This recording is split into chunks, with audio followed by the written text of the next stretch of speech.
찾아가는 말씀 기도 시간입니다. 오늘도 하나님의 은혜가 성도님들의 가정과 일터와 이웃 가운데 넘치시기를 주님의 이름으로 축복합니다. 오늘 우리에게 주시는 하나님의 말씀은 요한복음 2장 1절부터 10절까지 말씀입니다.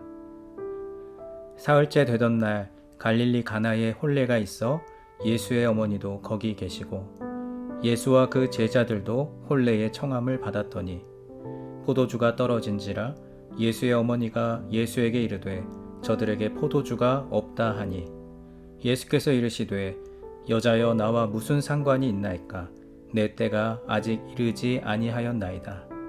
그의 어머니가 하인들에게 이르되 너희에게 무슨 말씀을 하시든지 그대로 하라 하니라. 거기에 유대인의 정결 예식을 따라 두세 통 드는 돌 항아리 6이 놓였는지라.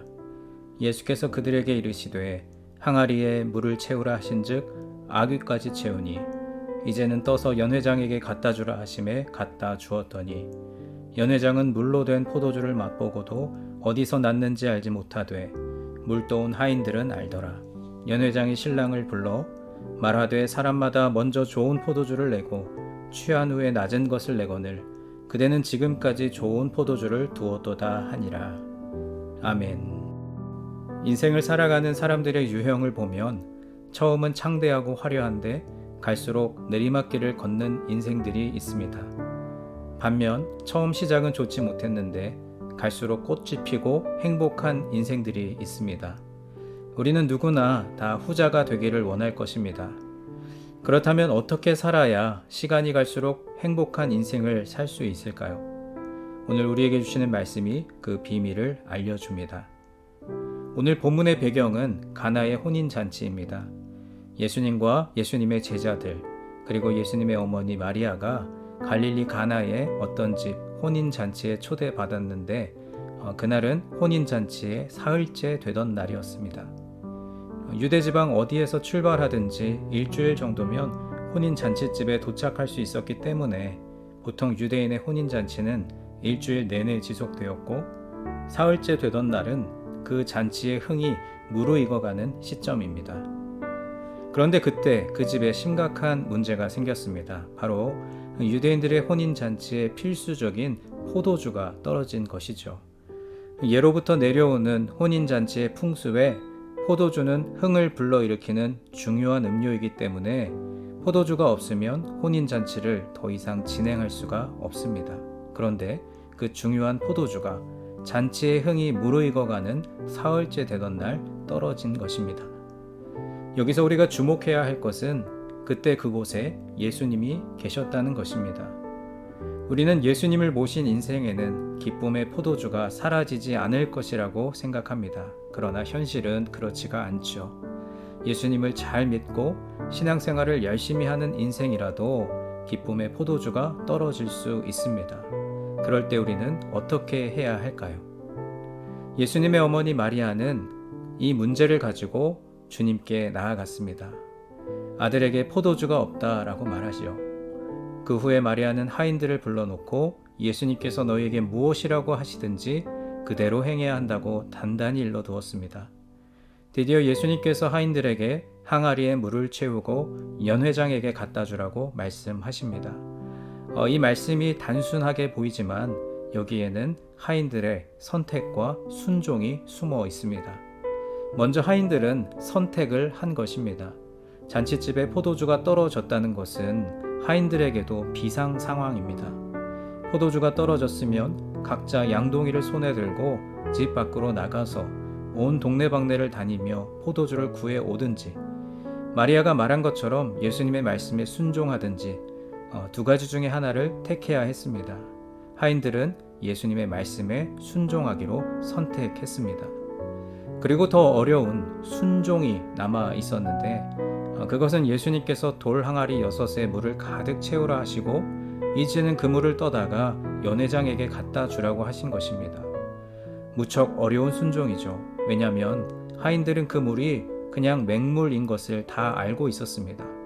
갖다 주었는데 연회장이 맛을 보고 화를 내면 하인들의 일자리뿐만 아니라 목숨도 위협을 받을 것입니다.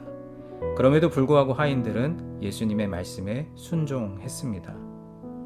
주님께서 사랑하시는 여러분, 우리 인생에 기쁨의 포도주가 떨어지면 그것을 밖에서 취할 것인지 아니면 주님께 나와 엎드려 주님의 방법을 구할 것인지 그 선택은 바로 우리의 몫입니다.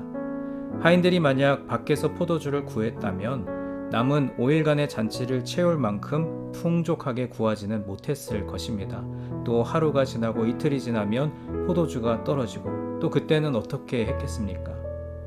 우리들의 인생에 친구, 물질, 자녀, 또 세속적인 성공과 같은 기쁨의 포도주가 떨어졌을 때 세상에서 기쁨을 찾으려고 한다면 그것은 결코 오래가지 못할 것입니다. 오늘 본문에 등장한 하인들처럼 주님의 말씀 앞에서 순종으로 기쁨의 포도주를 채워가는 우리 모두가 되기를 소망합니다. 마지막으로 선택과 순종에 따라 연회장에게 맹물을 갖다 주었는데 놀라운 일이 일어나죠. 맹물이 변하여 가장 좋은 포도주가 된 것입니다. 그러자 연회장이 말합니다. 사람마다 먼저 좋은 포도주를 내고 취한 후에 낮은 것을 내거늘 그대는 지금까지 좋은 포도주를 두었도다. 여기서 이 연회장의 말이 매우 중요합니다. 사람들은 처음에는 좋은 것을 내고 시간이 갈수록 낮은 것을 냅니다. 이것이 세상 사람들의 방식이죠. 세상에 믿지 않는 사람들은 처음은 화려합니다.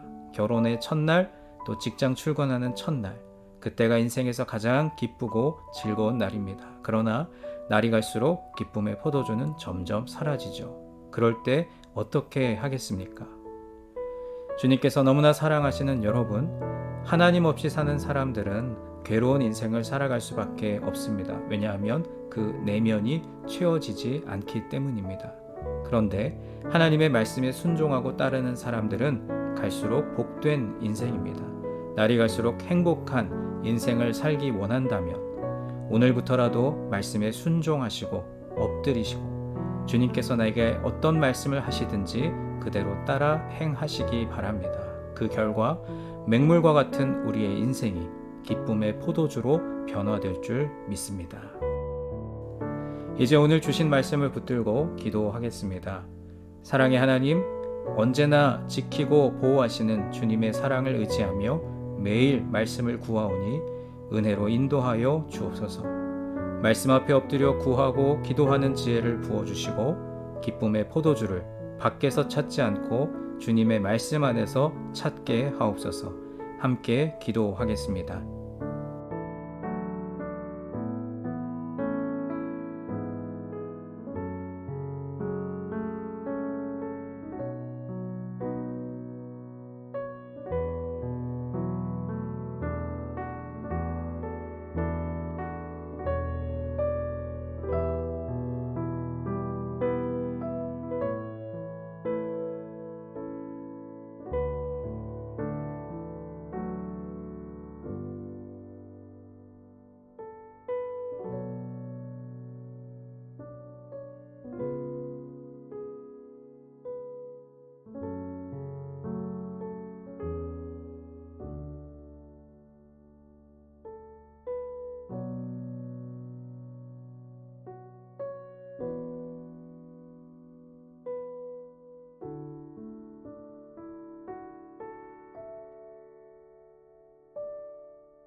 두 번째로 교회를 위해서 기도하겠습니다. 오늘은 특별히 환우들과 장기 결석자들 그리고 타지에 나가 계신 교우들을 위해 기도하겠습니다. 주님, 유니온의 환우들과 여러 가지 사정으로 교회에 나오지 못하고 계신 교우들을 축복하시고 그들의 마음과 육신이 날로 더욱 강건해지게 하옵소서. 어디에 있든지 늘 주님과 동행하는 삶을 살게 하옵소서. 함께 기도하겠습니다.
마지막 세 번째로 세상을 향하여 기도할 때 특별히 우리의 조국 대한민국과 우리가 발을 딛고 살아가는 이 땅 미국을 위해 기도하겠습니다.